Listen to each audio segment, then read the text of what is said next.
Let me start with this, and I want you to really hear it, not just listen with your ears, but with that quiet place inside you that's been trying to make sense of everything. What if nothing in your life is against you, and everything is working in your favor? Even the parts that feel rude, late, confusing, or downright offensive. I know.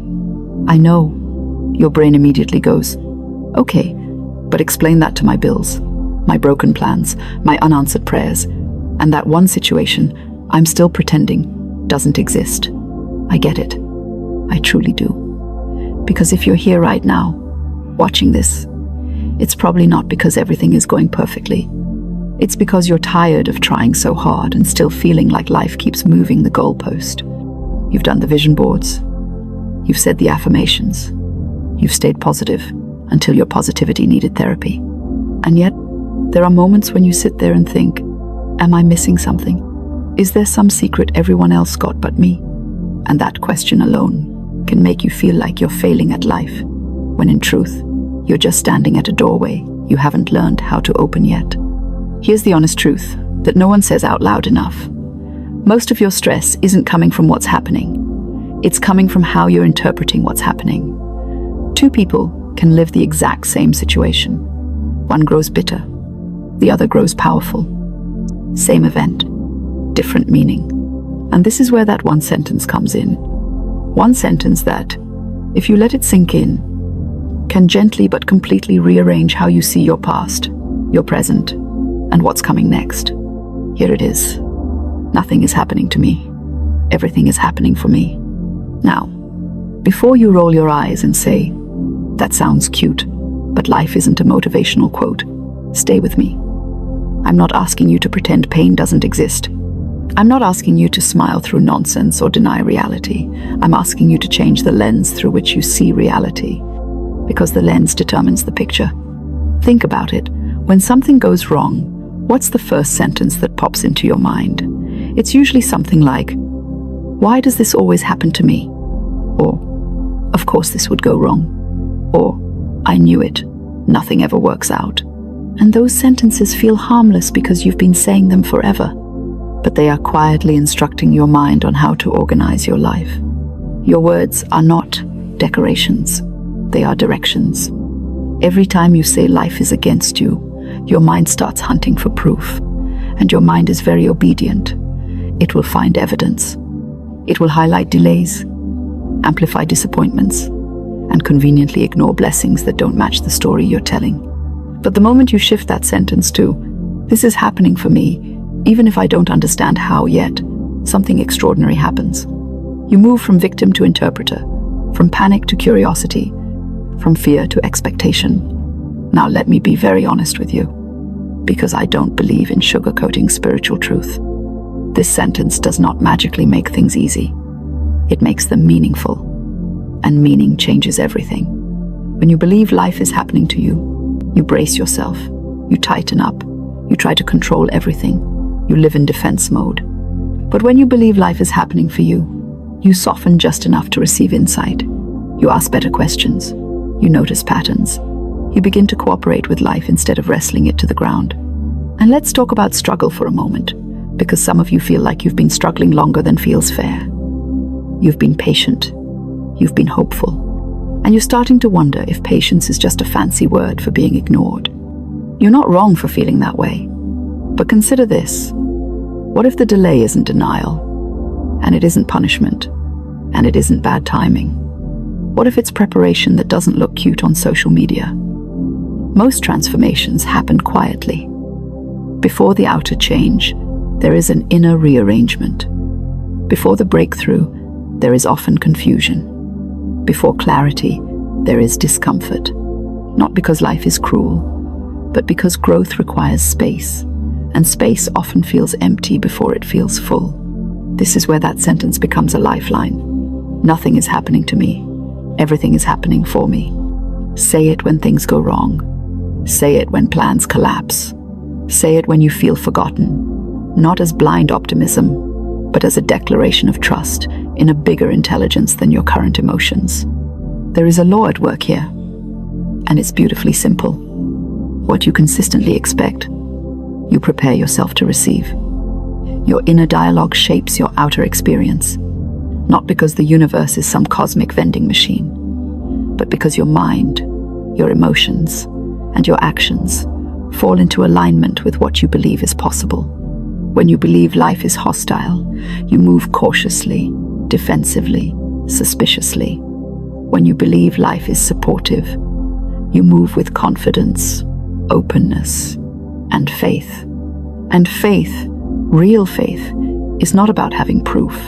It's about choosing a meaning that empowers you before the proof shows up. Let me give you a very human example.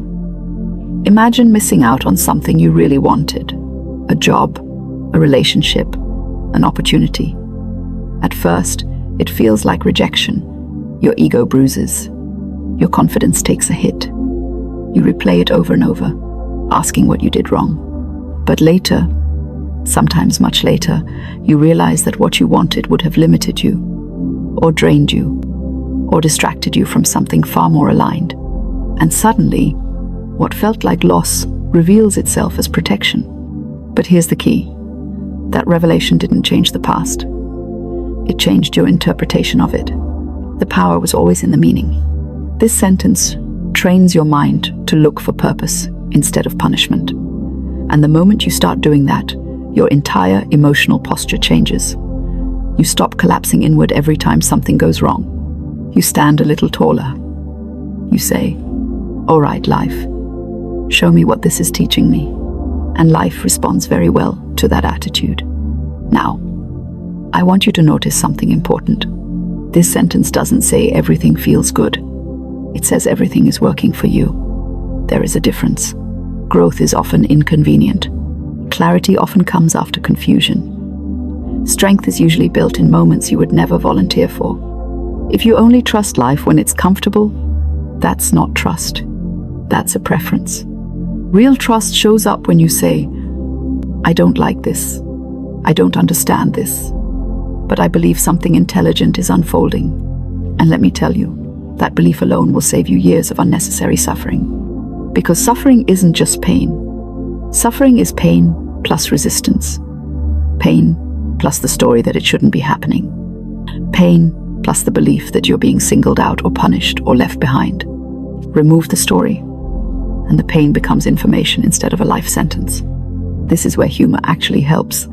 Sometimes you have to laugh and say, "Well, this is not what I ordered, but apparently it's what I need." Laughter loosens resistance. It reminds you that you're bigger than the moment you're in. So here's something simple and practical you can do starting today. Every time something triggers you, delays you, disappoints you, or annoys you, pause for just a second, just 1 second, and mentally say, "This is happening for me." You don't have to believe it fully yet. Belief grows through repetition. What matters is that you interrupt the old pattern. You stop the automatic spiral of "why me?" and replace it with, "What's the lesson here?"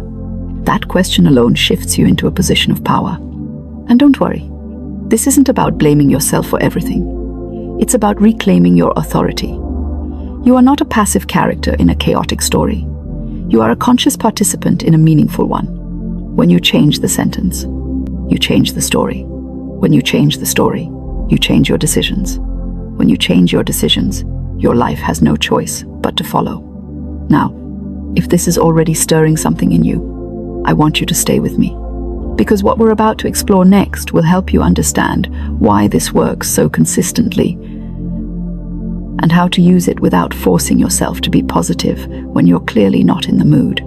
For now, just sit with the sentence. Let it echo. Let it challenge you. Let it annoy you a little if it has to. That's usually how truth enters. Nothing is happening to me. Everything is happening for me. Hold that thought. Let it breathe. Let it work on you, quietly. Let's go deeper, because once that sentence settles into your awareness, it starts asking a very uncomfortable but very powerful question. If everything is happening for me, then what am I meant to learn right now? And this is where most people get stuck. Not because they're incapable, but because they were never taught how to interpret life this way. We were taught to react, not to read the signs. We were taught to panic, to compare, to assume the worst and to call that realism. But realism without wisdom just becomes fear wearing sensible shoes. You see, life is constantly communicating with you. Constantly. Through patterns, repetition, delays, emotional triggers, and even the things that irritate you the most. And the mind, left unchecked, interprets all of this as random chaos. But there is nothing random about repeated experiences. Repetition is a message. If the same type of challenge keeps showing up in different forms, different faces, different places, that's not bad luck. That's a lesson knocking louder because you didn't answer the door the first few times. Now don't panic. This isn't about judgment. It's about awareness. Awareness is always gentle. Fear is loud and dramatic. Awareness simply says, pay attention. And here's the beautiful thing. The moment you stop asking, why is this happening to me? And start asking, what is this shaping me into? The emotional charge around the situation begins to dissolve. You're no longer trapped inside the experience. You're standing above it, observing it. Think of it like this. When you're watching a movie and something tense happens, you might feel emotion, but you don't lose your sense of self. You know it's part of the story. But when you forget you're watching a movie, you panic as if the danger is real. Most people forget they are participants in a larger story. They take every scene personally. Every delay becomes a verdict. Every mistake becomes an identity. And that's exhausting. This sentence returns you to perspective. It reminds you that you are not the moment you're in. You are the awareness moving through it. Now let's talk about the mind for a moment, because the mind loves conclusions. It hates uncertainty. It would rather assume the worst than sit with the unknown. That's why, when something doesn't go according to plan, your mind rushes to label it as failure. But failure is rarely final. It's usually formative. The mind says, this didn't work, so it means I'm not good enough. Wisdom says, this didn't work, so something is being refined. And refinement is not rejection. It's alignment. Imagine trying to force a puzzle piece into the wrong place. You can push, twist, and apply pressure, but it will never fit. And then you finally move it slightly, and suddenly it clicks into place, effortlessly. Was the struggle proof that the piece was wrong? Or was it proof that the position was? So many people exhaust themselves trying to make things work that are simply not aligned with who they're becoming. And when life intervenes, they call it sabotage instead of guidance. That sentence gently interrupts that misunderstanding. Everything is happening for me. Even this redirection. Even this ending. Even this uncomfortable pause. Especially the pause. Let's talk about pauses, because they are deeply misunderstood. A pause feels like stagnation when you don't trust the process. But in truth, a pause is often integration. It's where lessons settle. It's where identity catches up with intention. If everything happened instantly, you wouldn't recognize yourself when you arrived. Growth needs digestion time. And this is where humor becomes your best friend. Sometimes life says, sit down. You're moving too fast. And instead of arguing, you can laugh and say, all right, I'll sit, but I'm watching. Now here's something important that often gets overlooked. This sentence is not passive. It does not mean you sit back and do nothing. It means you act from trust instead of fear. When you believe life is happening for you, you still take action. But your action is calmer, clearer, more deliberate. You're not rushing to prove yourself. You're responding, not reacting. Reaction comes from fear. Response comes from understanding.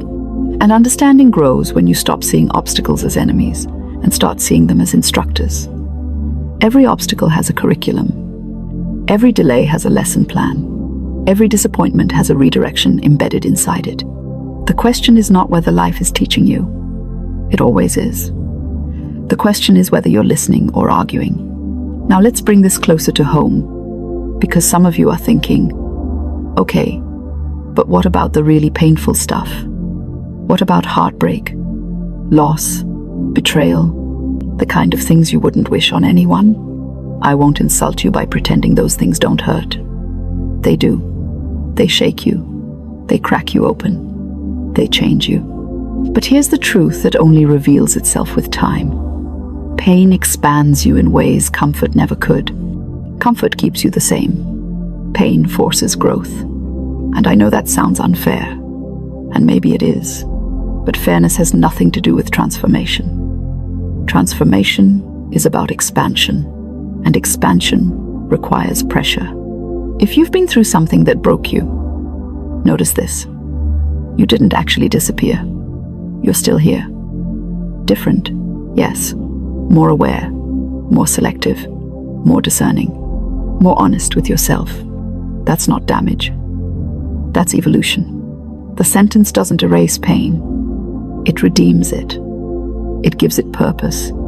It says, this did not happen to diminish me. It happened to deepen me.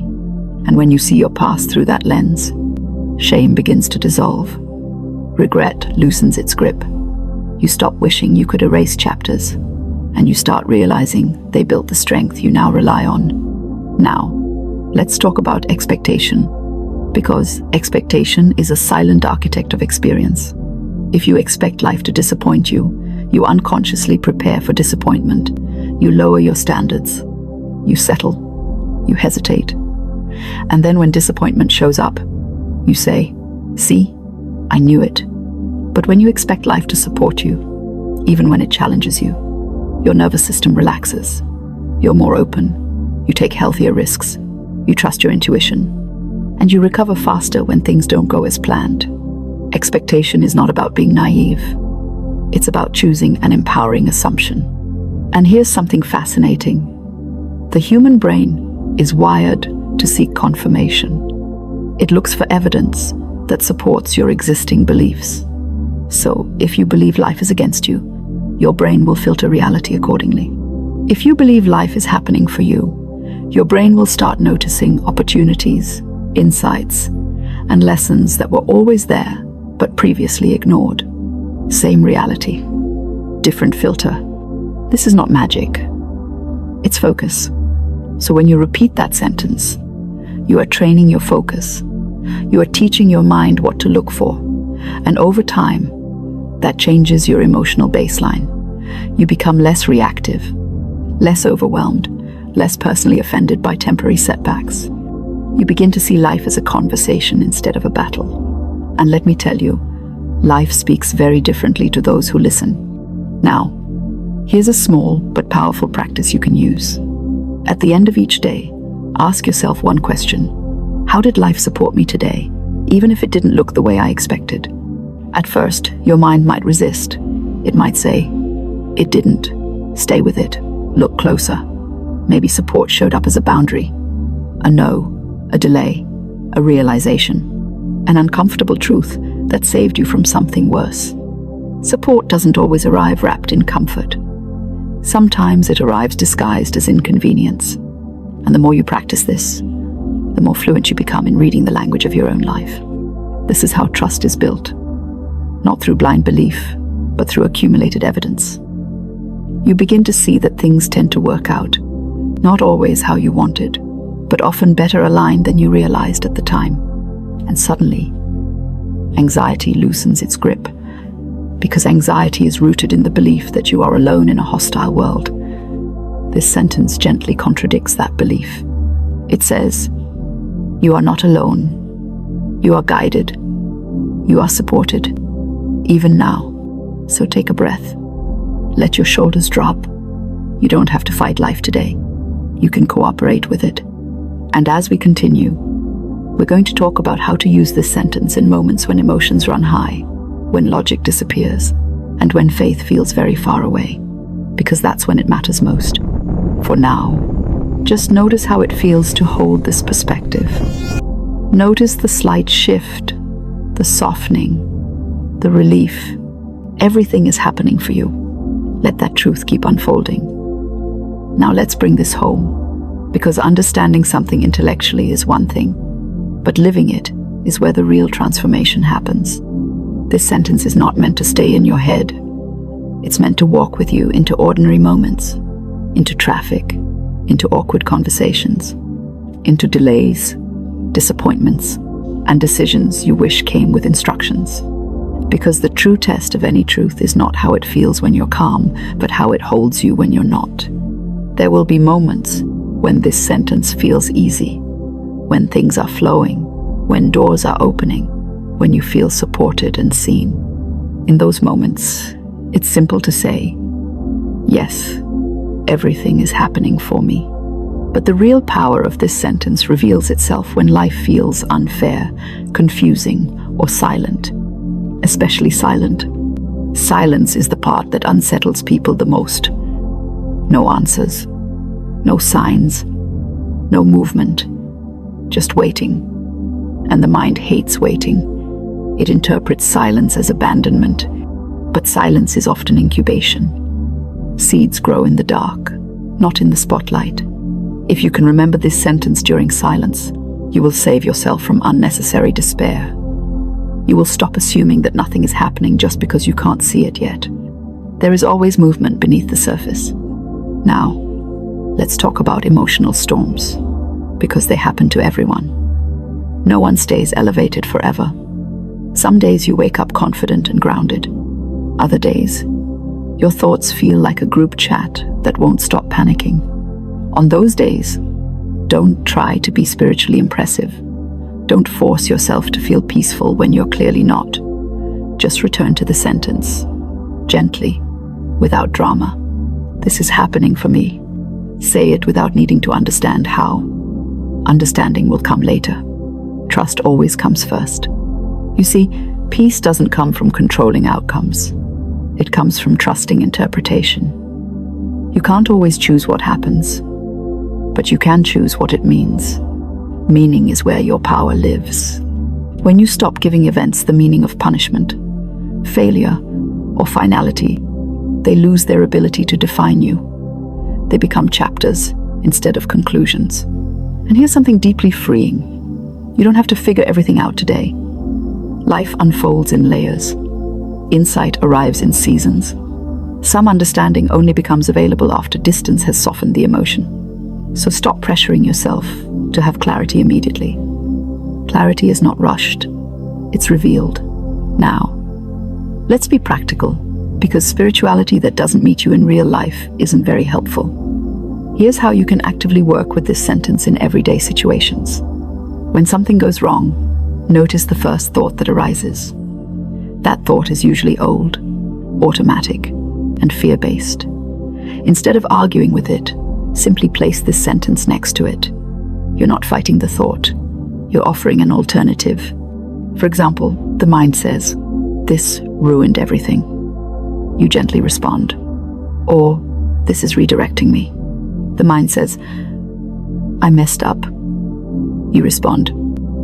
Or, "I just learned something valuable." The mind says, "I'm behind." You respond. Or, "I'm right on time for my path." You don't need to win an argument with your mind. You just need to soften its certainty. Over time, the emotional charge reduces. You stop spiraling as quickly. You recover faster. You trust yourself more. And trust in yourself naturally extends into trust in life. And let's talk about self-trust. Because many people think they lack faith in life, when what they really lack is faith in themselves. They don't trust that they'll be okay if things don't go as planned. This sentence quietly rebuilds that trust. It says, "Even if I don't understand this now, I trust myself to grow through it." That's powerful. Now here's something important. This perspective doesn't make you passive. It makes you responsive. You still take responsibility. You still make choices. But you stop carrying unnecessary guilt and self-blame. You stop asking, "What's wrong with me?" and start asking, "What is this inviting me to become?" That shift alone changes how you show up in the world. You become less defensive, less desperate for validation, less afraid of making mistakes, because mistakes are no longer proof of inadequacy. They're part of refinement. And refinement is always forward-moving, even when it feels messy. Now, let's address something subtle but crucial. Some people fear that trusting life means settling for less. It doesn't. In fact, it does the opposite. When you trust life, you stop clinging to what isn't aligned. You raise your standards naturally. You stop forcing situations that drain you. You don't chase as much. You attract. Not because you're special, but because you're no longer operating from lack. Lack says, I have to make this work, or I'll lose everything. Trust says, if this doesn't work, something else will. And that belief changes how others respond to you. People feel it. Opportunities respond to it. Life mirrors it. Now, before we close, I want to invite you into a very simple action. Nothing dramatic, nothing overwhelming. For the next 24 hours, just observe your inner dialogue. That's it. No fixing, no judging, just observing. And every time you notice a sentence that feels heavy, hopeless, or defeating, gently replace it with this one. This is happening for me. Even if you whisper it internally, even if part of you resists, even if you feel silly at first, especially then, because repetition is how new beliefs are installed, not through force, but through familiarity. And if you want to take it one step further, leave a comment sharing one situation in your life that you're choosing to see differently starting today. Not because it suddenly feels good, but because you're choosing meaning over misery. That choice matters. And if this message resonated with you, if it gave language to something you've been feeling but couldn't quite articulate, stay connected, subscribe, return. Let these ideas support you as you practice them. Because transformation doesn't happen in one moment. It happens in moments like this, repeated over time. Remember this: you are not behind. You are not broken. You are not being punished. You are being guided. Nothing is happening to you. Everything is happening for you. And the moment you truly let that sentence live inside you, your entire life begins to respond differently. Not louder, not faster, but wiser.